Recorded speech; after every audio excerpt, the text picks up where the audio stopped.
자, 판결 선고 전의 구금. 자, 판결 선고 전의 구금은 미결 구금이라고도 합니다. 좀 어려운가요? 쉬운 말로는 구속기간입니다. 구속기간. 자, 이 미결 구금 기간 노트 한번 펴볼까요? 노트를 펴보시면 자, 갑이 어떤 범죄 행위를 했습니다. 어떤 범죄 행위를 했다는 이유로 이제 체포됐습니다. 체포. 그래서 유치장에 수감됐어요. 유치장에 수감되고 이제 신병이 구치소로 옮겨지고 이제 재판받을 텐데 뭐 1심 재판, 2심 재판, 3심 재판 다 받았다라고 했을 때 마지막에 이제 형이 확정될 것 아니겠습니까? 그렇죠? 형이 확정될 때까지의 기간을 미결 구금 기간이다라고 하는 거예요. 자, 미결 구금 기간, 즉 유치장에 수감된 때부터 확정될 때까지 수감된 날짜가 100일 동안 구금되었다라고 했을 때 이 친구가 결국은 형이 확정되기를 징역 1년이 확정됐잖아요. 그랬을 때는 이 1년을 이제 교도소에서 사는 것이 아니라 요 미결 구금 일수를 빼줍니다. 그래서 1년에서 100일 뺀 나머지에 해당되는 기간이 이제 교도소에서 형 집행 기간이 되는 거예요. 법적으로 빼주게끔 되어 있습니다. 이 밑에 그림은 뭐냐면 1심에서 뭐 100일을 살았다. 뭐 2심 재판 기간에 뭐 30일을 더 살았다. 3심 할 때 20일을 더 살았다라고 했을 때 어쨌든 형이 확정되게 되면 이 기간을 다 빼준다는 거예요. 그런 내용입니다. 자, 판례 보죠. 자, 미결 구금은 왜 시키는 거죠? 공소 목적을 달성하기 위해서 어쩔 수 없이 행하는 겁니다. 뭐 도주 우려 증거인멸 염려 등이 있기 때문에 어쩔 수 없이 행하는 강제 처분이 되는 거죠. 따라서 미결 구금 기간은 그 형 집행은 아닌 것이죠. 그쵸? 따라서 미결 구금 기간이 본형 기간을 초과하는 일이 생겼다 하더라도 본형 기간이 뭐야? 형 집행 기간입니다. 즉 미결 구금 기간이 100일 살았는데 본형 기간은 석 달밖에 안 나왔어. 그러면 미결 구금 기간을 더 많이 산 거잖아요. 그렇죠? 그렇다 하더라도 어쩔 수 없다는 겁니다. 그렇죠? 초과하는 일이 있다 할지라도 본형을 실형 때리거나 집행유예를 때리거나 하는 데 있어서 하등 장애 사유는 없는 것이다. 왜? 별개의 문제니까. 그렇죠? 뭐 여기 집행유예가 적시가 되어 있지만 집행유예를 때려도 되고 실형을 때려도 되고 뭐 기간이 길든 작든 하등 문제가 없는 거예요. 그렇게 보시면 될 것 같고 밑에 판례도 역시 본형 기간을 초과하는 일이 생겼다 할지라도 위법은 아닌 것이다. 이런 말입니다. 만약에 본형 기간에서 무죄 판결이 나왔다라고 했을 때는 그때는 억울한 옥살이를 했지 않습니까? 억울한 옥살이를 했을 때는 그때는 형사보상 청구를 할 수 있는 것이죠. 그렇게 처리하면 됩니다. 자, 법전문가입니다. 57조입니다. 판결 선고 전 구금일수 통산되어 있는데 자, 판결 선고 전의 구금일수는 즉 구속기간 일수는 그 전부입니다. 전부를 유기징역 또는 금고, 벌금이나 과료를 산정할 때 100% 산입입니다. 100% 산입이다. 요거 산입한답니다. 할 수 있다도 아닙니다. 이거 좀 알아두세요. 자, 요 밑에 판례 한번 체크 한번 해볼까요? 예전에는요, 이랬어요. 또는 일부 이랬어요. 이 법조문이. 개정됐다 그랬죠? 개정됐다. 개정되기 전에 법이 개정 전의 법은 전부 또는 이랬단 말이죠. 개정 전의 형법조문은 전부 또는 일부를 산입한다. 이렇게 규정이 되어 있었어요. 근데 여기서 또는 일부라고 하는 이 부분이 헌법이 위반된다는 거예요. 그렇죠? 무죄추정의 원칙에도 위반되는 것이고 그래서 요 얘기가 여기 위헌 결정이 나왔다는 것입니다. 왜 그러면 이외 개정전의 법은 왜 이렇게 만들어놨을까? 이것을 악용하는 피고인들이 많았기 때문에. 그렇죠? 옛날에는 뭐 우리 형사법에 불이익변경 금지 원칙이라고 있었죠? 그렇죠? 불이익변경 금지 원칙 때문에 우리가 이제 항소나 상고를 하게 되면 1심보다는 형이 적어지면 적어졌지 많아지는 일은 거의 없단 말이에요. 그렇기 때문에 자기 죄를 뉘우치지 않고 어차피 빨리 뭐 교도소에 가봤자 오히려 고생만 하니까 미결수에서 있을 만큼 있어보자. 그렇죠? 있을 만큼 있고 소송을 지연시키자. 그럼 형은 깎아서서 좋고 미결 구금 기간에 오래 있어서 좋고. 그래서 이런 악질들이 많아요. 악질들이 많고 이런 형법점을 그래서 두었던 것인데 헌법재판소는 그렇다 손치더라도 100%가 아닌 일부를 산입하고 일부를 산입하지 않는다라고 했을 때는 이것은 헌법에서 규정하고 있는 무죄추정 원칙의 근간을 흔드는 것이다 라고 해서 위헌 결정 받았고 그래서 형법이 개정됐는데 그래서 지금은 100% 무조건 산입을 해줘야만 됩니다. 그에 맞춰서 우리 형소법도 개정됐죠.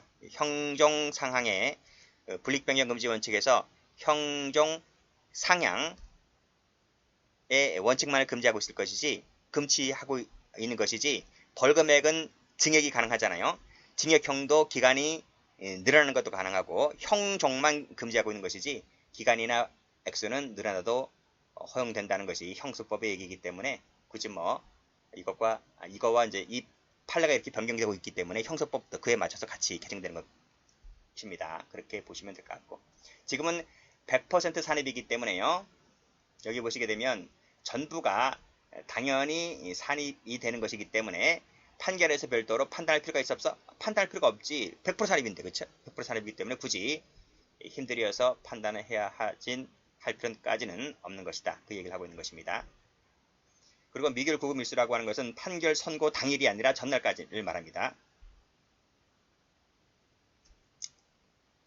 자, 판결 선고 전 미결 구금 일수를 1심 판결 선고형에 산입할 때 그 선고형이 두 개가 있을 때에는 그쵸? 선고형이 두 개가 있을 때에는 두 개 중에 어느 형에 산입하는지를 반드시 얘기를 해줘야 됩니다.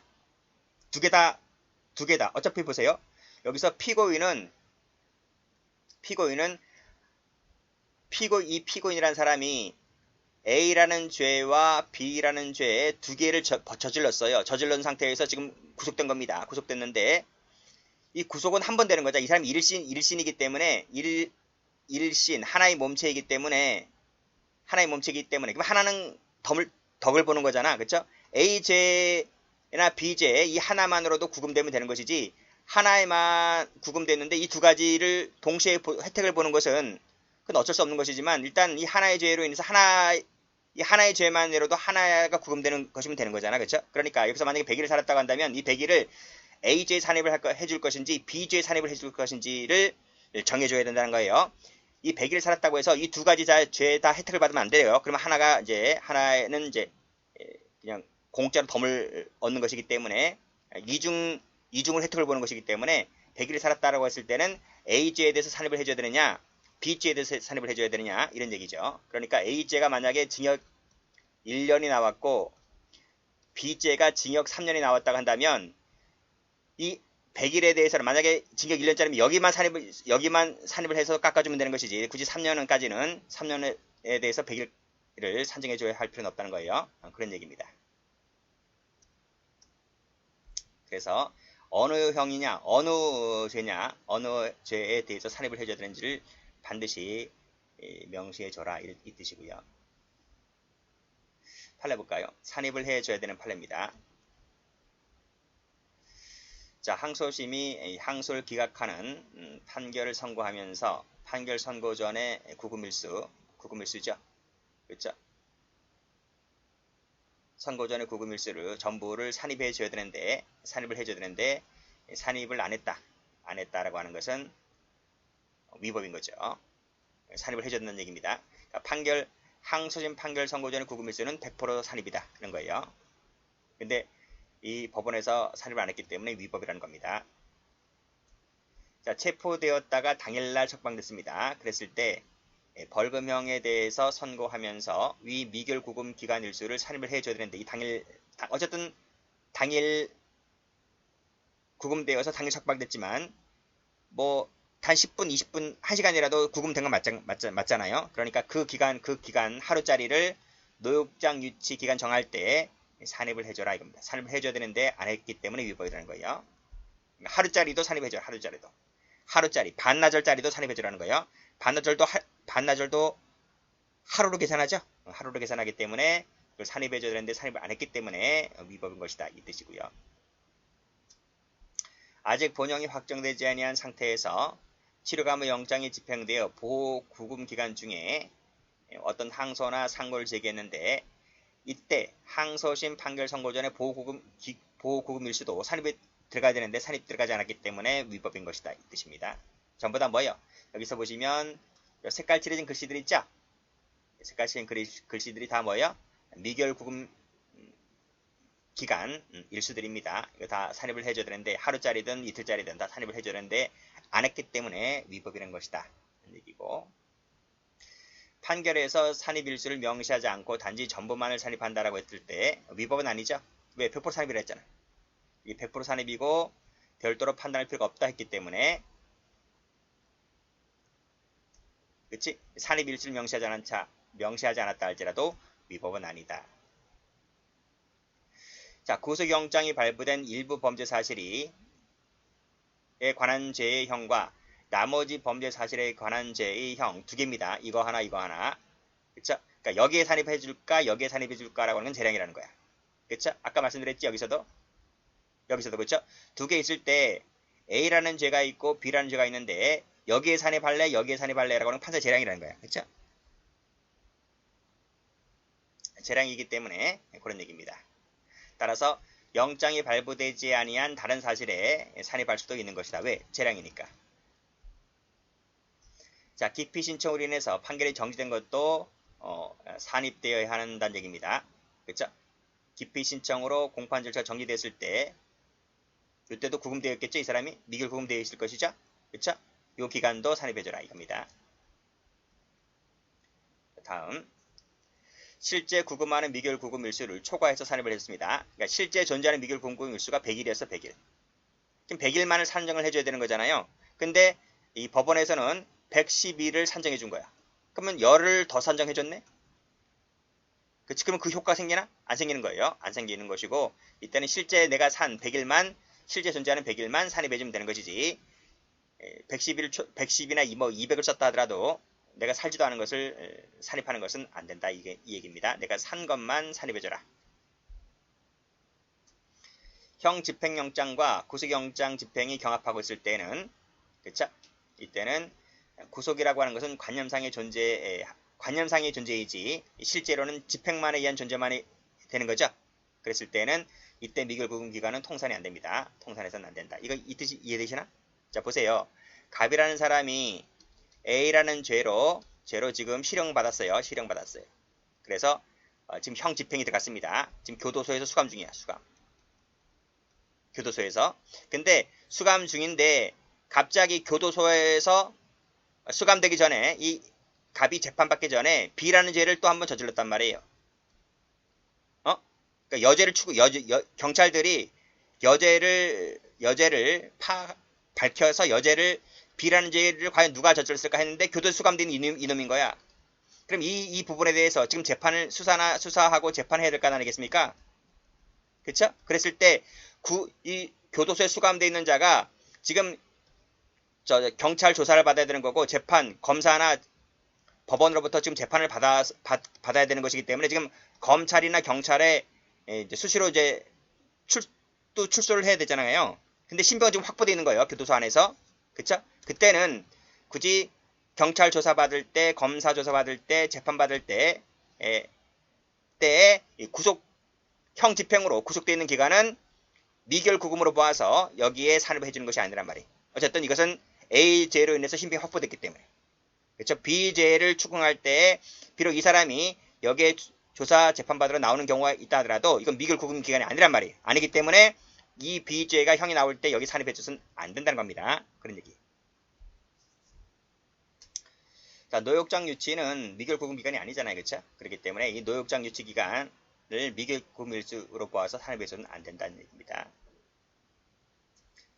자, 피고인이 필리핀 당국에 의해서 이민법 위반 혐의로 체포됐고 필리핀에서 강제로 출국되기까지 기간이 있을 텐데요. 물론 거기서도 이제 신병이 확보되어서 구금되어 있겠죠.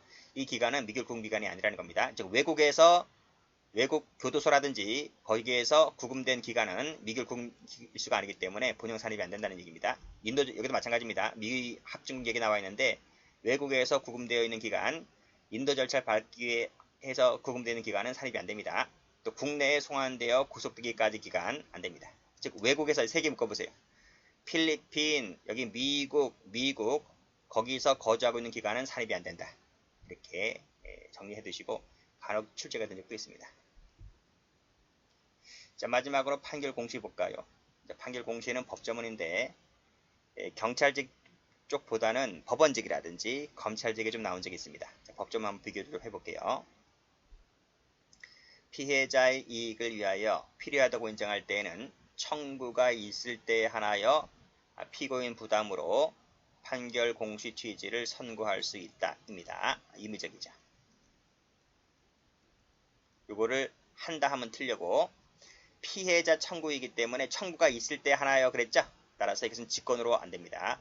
직권으로 법원의 직권으로 해주는 게 아니다. 그리고 또 피고인의 부담이지 국가 부담이 아닙니다. 이런 얘기입니다. 자, 그 다음 2항 피고 사건에 대하여 무죄의 판결을 선고할 때에는 무죄 판결 공시 취지를 선고해야 된다. 이건 뭐죠? 선고해야 한다. 입니다. 이건 의무적이죠. 틀리지? 할 수 있다. 한답니다. 끊고 3항을 가볼까요? 면접 판결 선고할 때는 면접 판결 공시 취지를 선고할 수 있답니다. 임의적이죠. 여기 시험 문제야. 그래서 시험 문제에 나온 거 보면 할 수 있다, 한다, 할 수 있다. 이게 제일 많이 나왔어요. 제일 많이 나왔고 한다는 것은 무죄 판결 받을 때만 의무적인 거, 나머지는 다 할 수 있답니다. 그리고 1항 같은 경우에는 청구가 있을 때 피고인 부담이다. 이런 것이고요. 그 다음에 2항 단서를 보시면 무죄 판결을 받은 피고인이 그 취지 선고에 동의하지 않거나 동의를 받을 수 없을 때는 그러하지 않다는 말은 선고 안 해도 된다 이 뜻이고요. 어디까지나 예외고 단서는 잘 안 나오고 그 본문 좀 봐주시면 될 것 같아요. 여기까지 합니다.